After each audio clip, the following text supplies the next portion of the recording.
Write a book? Really? Me? You know I'm an accountant. You know I'm busy. I have people to serve. I think it's gotten easier though. Let's do a little thought experiment, explore, like, what is the value of books in 2023? Do people still read books? Or do they just go out and consume internet think people's online courses and all that? I think it's still worthwhile. And I shared the other day how I'm working on my own. I will share my process and how I think it's not as big as a lift as it actually feels when you break it down. So come on in, let's write a wee book. I'll show you kind of a little breakdown of my process.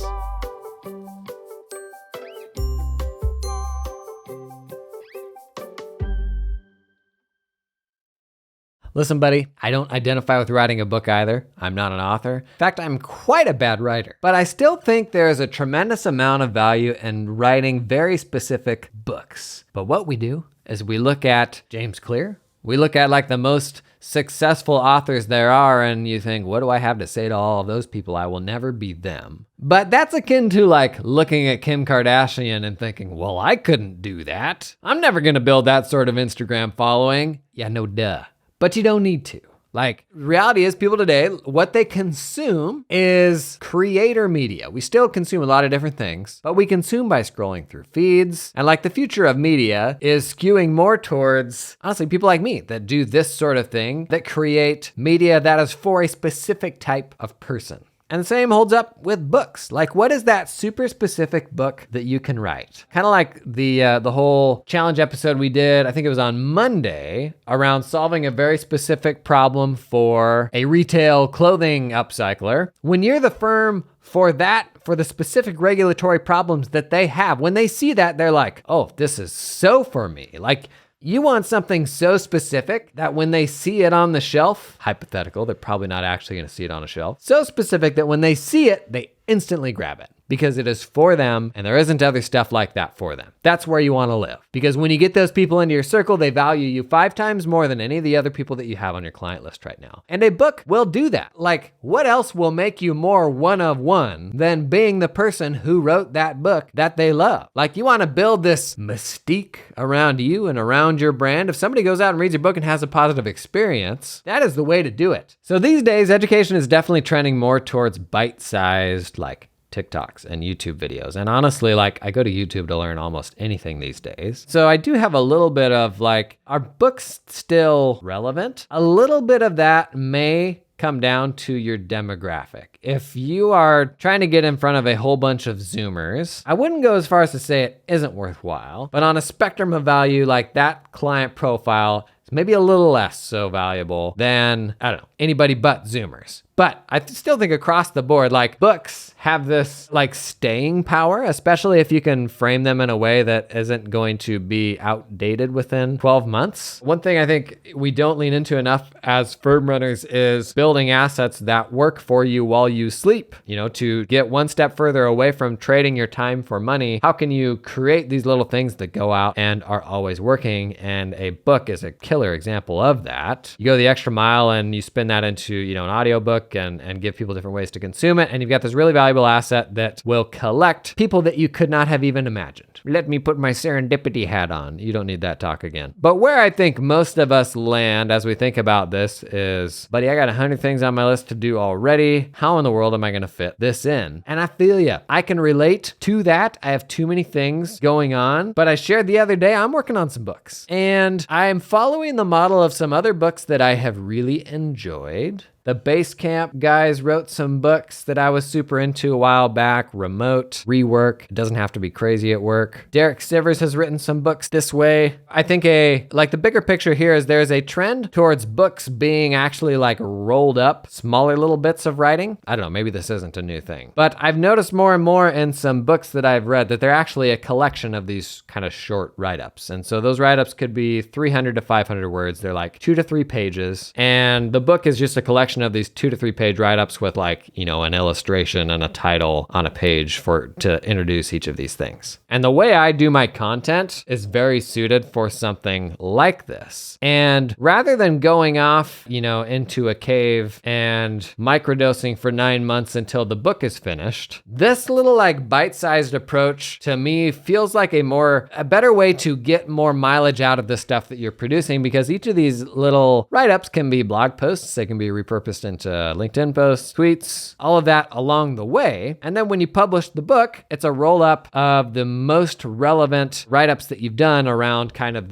what is the core purpose of that book. And it may take a little bit of rewriting and thinking through the sequence of those things and maybe some additional writing to kind of glue it all together. But what I love about it is it's like a very step-by-step way to get to a book. Maybe for some people, the notion of like shutting yourself in a room for a month and writing a book is appealing. And there is actually some part of me that thinks that would be a cool challenge just because that does seem so like audacious for how I work. But strictly from an ROI standpoint, publishing those things on the go and then rolling it up into a book, that's gold. Like the biggest downside of social media is it's all kind of inherently ephemeral. When you post something, is anybody going to go back and find that thing a month later? Probably not. But books, kind of the opposite. So this methodology is a combination of the two. This episode is sponsored in part by the fine folks at Cloud Accountant Staffing. Do you hire accountants? Bless your little heart. Not the best part of the job, in my opinion. Not something I ever enjoyed. Well, listen, you can build your accounting dream team with talented offshore accountants in the Philippines that work 100% full-time for your firm. Their accountants aren't freelancing or contracting for multiple firms. They're all yours. They work exclusively for you and are incentivized to stay with you and your team long term. They're not going to get swiped. Cloud Accountant Staffing is 100% dedicated to the accounting industry and founded by a former accounting firm owner that understands your business, knows your pain points. They had to hire some accountants and they said, you know what? We're going to build our own pipeline in the Philippines. Going to pull in some super talented people and then open that up to other firms. Basically, that's the story. I've been talking a lot about staffing, building more resilient staffing pipelines for your firms. I had staff in the Philippines, totally red-pilled me to like, oh geez, like we need to globalize the way that we get our work done. Check these folks out. Link in the show description, cloudaccountantstaffing.com. Hey, this episode is sponsored in part by Canopy, the practice management system. Canopy unlocks the firm that you always wanted. Think about it. Close your eyes, lean back in that chair. What is the firm that you always wanted? Oh wait, Canopy unlocks it. And they do this by unclunking accounting firms with an end-to-end solution that makes your tech stack feel a little less stacky because it's end-to-end. Putting our customers first with world-class user experience, support, education, and innovation rooted in customer feedback, working well anywhere and for any size or type of firm, wherever you are now and wherever you're going. Multiplying your efforts so your practice requires less proverbial midnight oil. Sidebar, if you go to the conferences, Canopy's got they always do some really good little sort of, the stuff that they use to trick you into coming to the booth. Well, this year they've had Legos out there. Maybe you double down on the midnight oil thing, Maybe give away a little actual midnight oil. I guess it would need to burn too, but that one's free. I think it's a good idea. Delighting your clients with a modern, easy-to-use portal that helps you get the info you need when you need it. That is Canopy. Check out the link in the show notes to learn more. The other really nice thing about posting this stuff to social along the way is the feedback. You have this ongoing feedback loop every time you post that stuff, and it can actually be really helpful and may lead you to go back and maybe change a little bit about how that thing was written, given kind of the additional perspectives that people will share on it, rather than doing this huge project with zero feedback or just the feedback of an editor or something like that and then shipping all these bite-sized things as you go to social media and being able to iterate and take that feedback into account as you're writing, I think improves ultimately the quality of that book when it is eventually done. And AI has, there's a huge amount of AI tools out there and even open source tools where you can go out and they will literally write an entire book down to your outline. And the result is a tremendous amount of noise and these kind of space of really low effort books. And I'll be honest with where I'm at on this right now. I haven't used AI for writing writing really anything that I do. I try to write things that have kind of a novel spin on it, and I have a hard time getting anything like that out of AI. But what I'm stuck between right now is, on the one hand, a super specific book is very valuable to a super specific person. Like we said, you want to write that book where if they walked by it on a shelf, they would instantly grab it and be like, oh my gosh, this is so true to me and the specific pain points that I have. On the one hand, you want that. And is there a pretty generic version of that AI could probably write? Like, reality is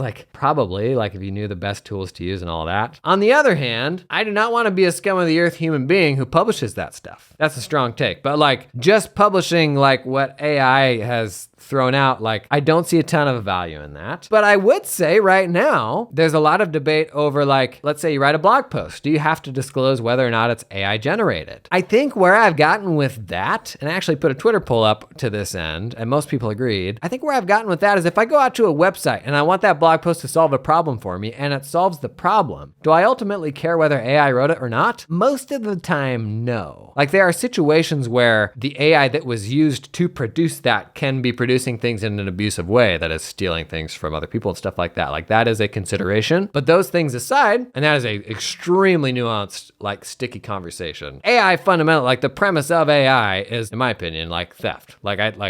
I like AI, I use it a lot, but AI is fundamentally built on top of consuming human things, but the rights to all of the things which they consume, that's where it gets really sticky. But right now, I can say that kind of those issues aside, I don't think that I care. If I ultimately get value out of it in the end, I don't think that I care one way or another. And so what I'm going to show you is if I were a firm runner, what process I would use to probably kind of outline and put together a book for a non-writer, for somebody who's I can't just sit down and write 1,000 words a day. And I would use AI for part of this process, but I would also lean into the way that I interact with clients and that kind of building the core of the book. So let's run through this. I'll show you the process. Now, a few days ago, we talked about kind of how we found that specific problem for retail clothing upcyclers, but I also shared how in practice we had stumbled into a problem that dentists have, which is they have these practice management systems where they manage all of their patients, they have all the health information, they invoice, they take payments and all of that. And me as the accountant, I don't want access to that for a bunch of reasons. And part of what makes dentists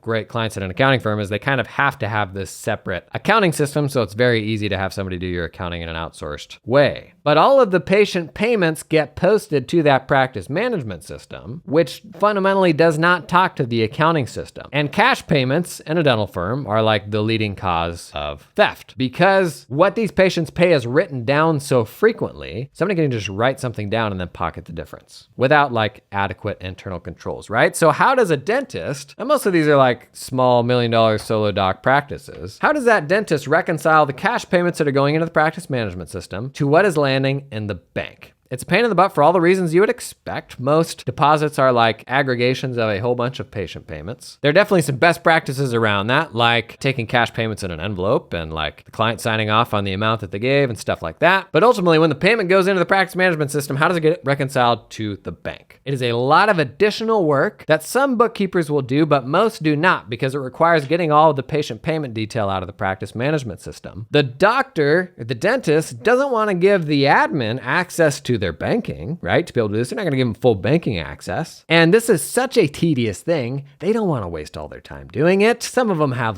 their spouse do it, but that's where marriages go to die. And what we were able to do was be this independent third party that didn't have the capacity to take cash. We were this third party where you could build internal controls around how we could solve that problem for them and eliminate their biggest source of theft. So we rolled this out, it was super successful, people loved it, and it positioned us as a firm that could solve unique problems just for these people. So that when that dentist was talking with their other dentist buddy and they're like, man, this is such a pain in the butt, I don't know what to do with this. They're like, oh yeah, my accountant does that for them. And they're like, wait, what? Give me their information, right? So let's say I'm writing a book to position myself as a back office or a tax and accounting, some sort of expert for dentists to build this book out around what are the pain points that just dentists have. Because I want to establish myself as an expert that understands the problems that they have have and how we help people to solve them. And so here's the process that we're going to go through. It's hard for most of us to write, but it's easier for many of us to talk. And I will tell you, it was Donna Bordeaux, super smart lady, who first turned me on to this methodology. She has written books for like different types of clients, and those books go out and they attract people. But what she does is records voice memos and then uses those transcriptions as a starting point for writing. So here's what we're going to do. I'm going to record a 1-minute-ish voice memo talking through this problem and like why it's a pain. That's step 1. Step 2, I'm going to put that transcript into ChatGPT, specifically GPT-4, and say, outline this in a more logical way for me into 3 bullet points. And then I will record a voice memo addressing each of those bullet points individually. So the first step is just like brain dump. And then you have GPT-4 outline it for you. And then I speak a bit to each of those bullet points. And then last, 4th step, we're going to put that full transcript into Claude. It is another chat service like ChatGPT or GPT-4, but they just released Claude 2, and right now it is my favorite chat experience for like writing. GPT-4 is like very over the top and like doesn't really sound true to how a person speaks. But what Claude will do is it will take this transcript of my voice memo and I'll just say like, kind of rearrange things and rewrite this in my own voice. Like feel free to use words verbatim, but just like rewrite it in a more structured way. And that right there, like I'm 80% of the way there to like a chapter in my book at that point. I will still go in and I'll tinker with things, move things around. But for me as a non-writer, it's going to do a bunch of the heavy lifting for me. So step 1 is just like a brain dump of what is hard about this problem. I'm using Otter AI. Unfortunately, it's $30 a month, but there are a bunch of different ways you can do the voice transcription thing. This just has a really handy mobile app recorder. Okay, so I'm going to do this first little brain dump of what this is. Dentists share a common problem of not having a good way to reconcile the cash payments they take in with the cash payments that go through the bank. And it's generally because they don't want to give their admins banking access for obvious security reasons. And it takes a huge amount of time to reconcile the individual patient payments that go into the practice management system with the batch deposits that go into the bank like once a week. Now, the dentist could take a ton of time on this, but it's probably not a good use of their time. Sometimes they'll task their spouse with it, but that creates some friction. And it's a good example of the internal control problems that are really hard to manage in a small business. This is where we as an accounting firm started providing this service to our clients because we didn't have access to post payments, but we could ensure that everything was coming through correctly, eliminating the largest source of theft in dental clinics. Okay, so Otter's got a little like voice transcript now. I can copy paste that into ChatGPT. So I'm using GPT for this because it's better at logical things like breaking stuff up. So here's what I did. I put into GPT-4. This is just in ChatGPT. Here's a voice memo. Break it into a 3 bullet point outline I can elaborate on further. I copied and pasted the transcript we just recorded in. Here's the outline it gives. 1, identifying the problem. Dentists struggle with, reconciling cash deposits, blah, blah, blah. So 1 is identify the problem. 2 is explore the solution. This problem can be mitigated by introducing a third party that assumes responsibility for internal controls. That's not quite what it is. But 2, basically acknowledging the internal control problem. And then 3, our role, how we solve it for them. So I'm going to record maybe 30 seconds on each of these subjects to kind of refine this further, flesh it out a little bit. And then we're going to take the full transcript, put it in Claude, have it rewrite it in a better way. Okay, so going through each of these 3 bullet points, recording this into Otter now. Dentists have a hard time reconciling cash deposits that go into their practice management system because they can't give admins banking access to match the patient payments with what comes through the bank. The result is either the dentist wastes a bunch of time trying to do this themselves, or they pull their spouse in, it creates a bunch of friction. There isn't an easy way to solve this problem. The bigger issue here is internal controls inside of a small business are hard. And it's not just a problem that dentists have. The fewer people you have, the harder it becomes to split responsibilities between various people so that ultimately theft becomes impossible. The fewer people you have, the more concentrated that decision-making authority is. What my firm provides is that external third party that can help with the hard aspects of managing internal controls within a dental clinic. Because we don't have access to be able to post payments to the practice management system, to adjust what a customer owes, because we're not the ones receiving the cash, the responsibility of being the one with access to the bank detail is no longer problematic. We've also got a bunch of really talented accountants who can do that reconciliation the right way and then issue a report at the end so that you know everything has been tied out. Okay, so that was just over a minute, was way more complete than the first version of that I did. unpacked why it was problematic, unpacked how this is actually a problem that a lot of business owners have, it's a small business problem, and went into a little more detail and specifically how we can help. If you compare the very first thing I recorded to that, that is much more clear. This week's episode, it is sponsored in part by Copilot, the uber flexible client portal. Copilot lets you provide clients a one-stop shop experience, not a strip mall. This ain't no strip mall. You go straight in, everything you need, one-stop shop with a client portal that streamlines messaging, payments, file sharing, help centers, custom app access, and more. Copilot Automations is a set of pre-built workflows available on Zapier and our API. It helps you save time, reduce human error, and run more streamlined business. You can set up automations that streamline sign up, like new client sign up, onboarding, intake forms, and more. Check out some of the automations you can set up with our API or with Zapier. Assign forms to newly activated Copilot clients. Okay. Update clients from new Copilot form submissions. Change of address, maybe, the holy grail. Upload files to Google Drive when new files are uploaded to Copilot like that. Check out copilot.com to learn more and start a 14-day free trial. What have you got to lose? This episode is sponsored in part by Client Hub. This week on Tales from the Hub, we are back. Last time we discussed how a super smart accounting firm went to scaling new heights, and there they learned about Client Hub's new vision. Your firm on GPT? Tell me more. That vision means 3 big areas of investment for Client Hub. 1, generate it. Use AI to generate job tasks and task details, generate intelligent email replies, automatically ask clients for missing information. What? 2, answer it. Don't just search by keyword, just ask a question and intelligently look across emails, meeting transcripts, internal notes. Yeah, even within files to bring you the answer. Oh, mama. 3, up-level it. AI summarizes meeting notes and action items. It tells you what's in a file without opening it. Gives you a sentiment of each client based on their Are you for real? Sound amazing? Be part of making it happen by becoming a firm that runs on Client Hub. Client Hub's working with users to co-develop, test, iterate, and fully optimize these capabilities. Oh, that's it for this week's episode of Tales from the Hub. Learn more about Client Hub at clienthub.app or the link in the show notes.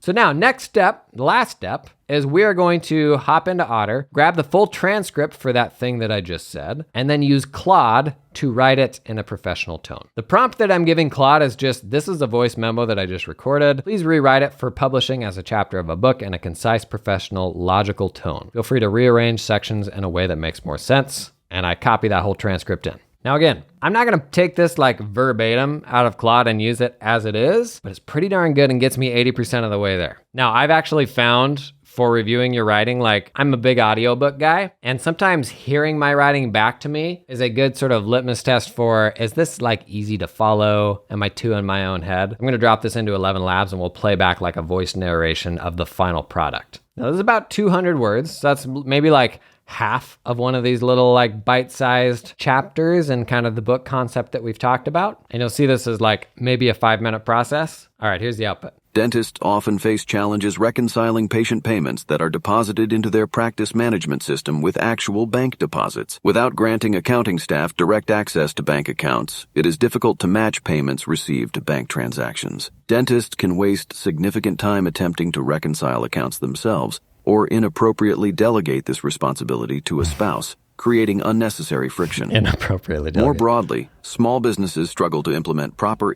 2 things I've heard so far I would change. I wouldn't say inappropriately delegate to spouse. I also wouldn't say delegate it to accounting staff. Dentists don't think of themselves as having accounting staff. They have admin staff. So I would change that vernacular to be a little more like what they're used to. Internal controls and separation of duties with limited staff. Concentrating both access and authority in 1 or 2 individuals enables fraud and error. This is super good. External accounting firms can provide a solution to manage internal controls for dental clinics and other small businesses. Without access to directly post payments in practice management software, fraud becomes far more difficult. Specialized accountants can properly reconcile bank deposits to patient payments and issue reports to verify accuracy. Segregating access, authority, and reconciliation processes enhances oversight and controls while saving dentists time and frustration.